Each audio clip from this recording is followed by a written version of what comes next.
नमस्कार मित्रांनो, मी सुरेश निमकर तुमचं स्वागत करत आहे। आजच्या व्हिडिओमध्ये आपण डिस्कस करणार आहे पीएम यशस्वी स्कॉलरशिप योजना 2024-2025। ही योजना खूप छान आहे, 9 to 12 स्टँडर्डच्या स्टुडंटसाठी आहे आणि स्कॉलरशिप अराउंड 75,000 पासून तर 1,25,000 पर्यंत मिळू शकतं। तर या व्हिडिओमध्ये या स्कॉलरशिप एक्झामसाठी आपला एलिजिबिलिटी काय, डॉक्युमेंट्स काय लागतात, एनरोलमेंट कसं करायचं, प्रत्येक गोष्ट आपण स्टेप बाय स्टेप डिस्कस करूया। तर हा व्हिडिओ खूप जास्त महत्त्वाचा आहे स्टुडंट्सचा, जास्तीत जास्त आपल्या फॅमिली ग्रुप्सवर, जनरल ग्रुपवर शेअर करा आणि तुम्हाला काही पण कन्फ्युजन असेल तर कमेंट्स बॉक्समध्ये मला नक्की विचारा आणि चॅनलला सबस्क्राइब करणं विसरू नका। तर चला मी व्हिडिओला सुरुवात करत आहे। दिसत असेल कंटेंट्स, तर बेसिकली आपण कंटेंट मध्ये डिस्कस करूया। 6 पार्ट्स मध्ये मी डिवाइड केला व्हिडिओला सो दॅट तुम्हाला बेटर वेनी अंडरस्टँड होईल। फर्स्ट पार्ट मध्ये आपण डिस्कस करू की पीएम यशस्वी योजना नेमकी आहे काय। सेकंड पार्ट मध्ये या एक्झामचं पर्पजेस काय किंवा स्कॉलरशिपचे पर्पजेस काय ते डिस्कस करूया। थर्ड पार्ट मध्ये बेनिफिट्स काय, फायदे काय, ऑफकोर्स आपण फॉर्म फिल करणार सगळ्या गोष्टी करू तर बेनिफिट तर लक्षात यायला पाहिजे आपल्याला। फोर्थ पार्ट मध्ये आपण कन्सिडर करूया एलिजिबिलिटी, कारण सगळ्यात महत्त्वाचं की आपण पात्र आहे की नाहीये हे पण बघूया। आणि फिफ्थ पार्ट मध्ये डॉक्युमेंट्स काय लागणार, कारण मित्रांनो डॉक्युमेंट सुद्धा लागणार आहे, त्या डॉक्युमेंटची लिस्ट पण मी तुमच्याशी शेअर करेल। आणि 6 पार्ट मध्ये सगळ्यात महत्त्वाचं की स्टेप बाय स्टेप ऑनलाईन पद्धत कशी आहे रजिस्ट्रेशनची ते पण मी एक्सप्लेन करेल। तर म्हणून खूप व्हिडिओ खूप महत्त्वाचा आहे, तर शेअर करायला नक्की विसरू नका। फर्स्ट पार्ट मध्ये आपण बघत आहे पर्पजेस। तर बघा योजनेचे नाव आहे प्रधानमंत्री यशस्वी स्कॉलरशिप योजना। कोणी सुरू केली तर महाराष्ट्र सरकारने सुरू केली। एक्झाम ही रिटर्न मध्ये आहे, सोबतच ही एक्झाम एलिजिबल आहे 9 to 12 स्टँडर्डच्या स्टुडंटसाठी। तर ऑफकोर्स तुम्ही ही एक्झाम मध्ये एलिजिबल असेल तर नक्की द्या, म्हणजे 9वी ते 12वीच्या सेगमेंटमध्ये ते असेल तर।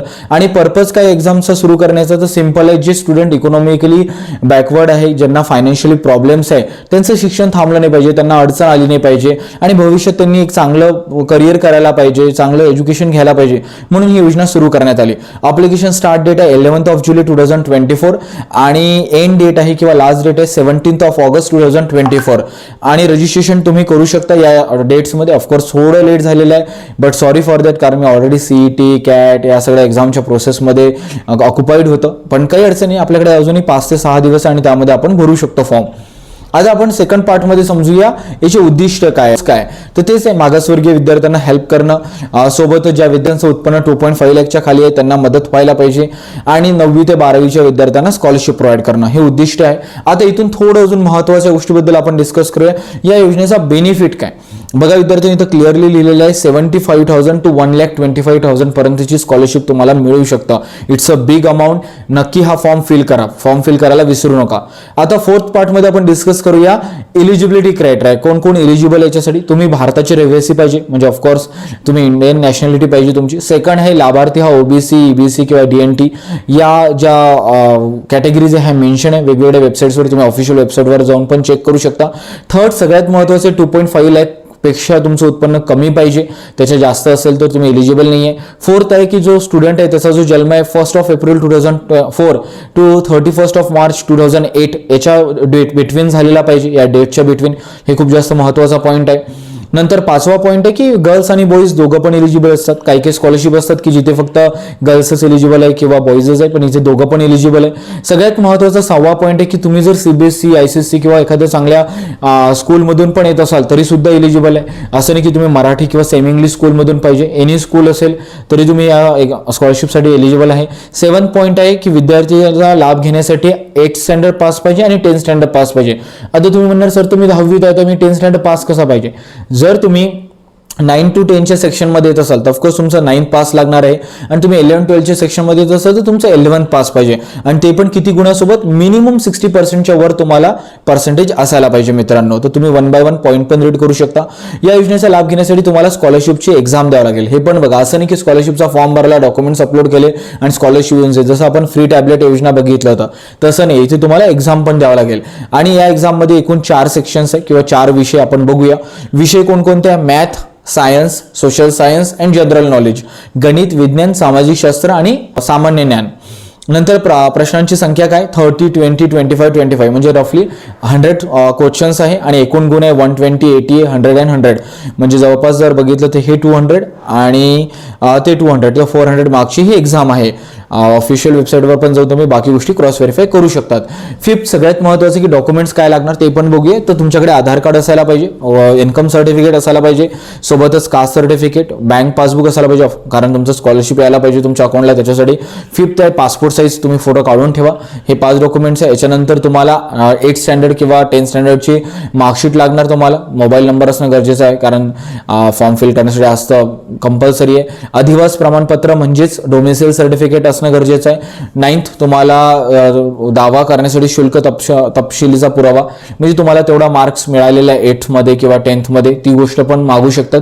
तर ती स्कूलमधून देते, त्याला नमुना वगैरे म्हणतात किंवा मार्कशीटवर पण चालून जाईल, पण मेन्शन केलं होतं तुम्ही इथे टाकून दिलंय. आणि 10th आवश्यकतेनुसार अजून कोणते डॉक्युमेंट्स जर लागत असेल तर ते तुम्हाला मागणार. तर काही खूप जास्त हेवी डॉक्युमेंट्स नाही, हे डॉक्युमेंट्स मोर ऑर लेस सगळ्या स्टुडंटकडे अवेलेबल असतात. आता आपण बघूया 6 की ऑनलाईन अप्लिकेशन कसं करायचं. तर बघा विद्यार्थ्यांना कधी पण कोणता फॉर्म भरताना कसं असतं हे लाईफ टाईम लक्षात ठेवा. पहिले तुम्हाला रजिस्ट्रेशन करावं लागतं. रजिस्ट्रेशन केल्यानंतर तुमचा ID आणि पासवर्ड तयार होतो. आणि सेकंड प्रोसेस असं की ते ID आणि पासवर्डने तुम्ही लॉग इन करून तुमचा पूर्ण फॉर्म फिल करता आणि सबमिट करतात. तर इथे पण तेच प्रोसेस आहे. तुम्ही ऑफिशियल वेबसाईटवर व्हिजिट करणार फर्स्ट, सेकंड मग तिथे रजिस्ट्रेशन सेक्शनला क्लिक करणार. थर्ड, रजिस्ट्रेशन सेक्शनला क्लिक केल्यानंतर तिथे तुम्ही तुमचं नाव, ईमेल ID, जन्मतारीख, पासवर्ड वगैरे क्रिएट करणार. Third process. फोर्थ, ते क्रिएट केल्यानंतर तुमचं ID पासवर्ड क्रिएट होऊन जाईल आणि मग तेच ID पासवर्ड घेऊन तुम्ही काय करणार, पुन्हा त्या वेबसाईटला लॉग इन करणार आणि मग तिथे तुम्हाला वेगवेगळे स्कॉलरशिपचे सेक्शन्स दिसणार, जसं PM यशस्वी योजना अजून कोणते असेल जे तुम्हाला द्यायचे त्याला क्लिक करणार तुम्ही आणि क्लिक करून जे पण रिक्वायर्ड डॉक्युमेंट्स आहे, रिक्वायर्ड डेटा आहे तो फिल करणार आणि फॉर्मला सबमिट करणार. अशा प्रकारे तुम्ही फॉर्म फिल करू शकता. खूप जास्त हार्ड प्रोसेस नाही, तुम्ही घरी बसून पण करू शकता. जर खूपच कन्फ्युजन होत असेल, समजत नसेल तर 50 रुपये 70 रुपये एखाद्या सायबर कॅफेवाल्याला दिलं तरी काही अडचण नाही आहे. पण फॉर्ममध्ये चुका नका करू. फॉर्ममध्ये चुका असल्या तर मग पुढे चालून जर स्कॉलरशिप तुम्हाला मिळत असेल तर त्याच्यामध्ये अडचण येत असतात. तर थोडं 50-60 रुपयासाठी जास्त विचार करू नका. तुम्ही सायबर कॅफेवरून पण भरू शकतात किंवा आपल्या टीचर्सला पण भरून मागू शकतात जर तुमच्या कोणी कॉन्टॅक्टमध्ये टीचर्स असणार तर. आणि काही कन्फ्युजन असेल तर कमेंट्स बॉक्समध्ये विचारा. तर बघा मित्रांनो, हे होते PM यशस्वी स्कॉलरशिप योजना. आम्ही तरी तुम्हाला रेकमेंड करेल की ऑफिशियल वेबसाईटवर जा, प्रत्येक गोष्ट क्रॉस व्हेरीफाय करा, तेव्हा सगळी प्रोसेस करायला समोर जा. आणि काही कन्फ्युजन असेल, डाऊट्स असेल तर कमेंट्स बॉक्समध्ये मला नक्की विचारा. आणि चॅनलला सबस्क्राईब करणं विसरू नका मित्रांनो, कारण आपण आपल्या चॅनलवर career related, education related, government schemes related आणि सगळ्यात महत्त्वाचं स्कॉलरशिपबद्दल व्हिडिओज बनवत असतो. ही चॅनल आपण एज्युकेशनसाठीच बनवलेलं आहे आणि माझा मोटो आहे की इंडियन पॅरेंट्सला आणि स्टुडंट्सला विदाउट सेल्फ इंटरेस्ट आणि अनबायस्ड गायडन्स मिळाला पाहिजे. आणि या जर्नीमध्ये मला तुमची मदत हवी आहे आणि ती मदत तुम्ही सबस्क्राईब, लाईक, शेअर करून करू शकतात.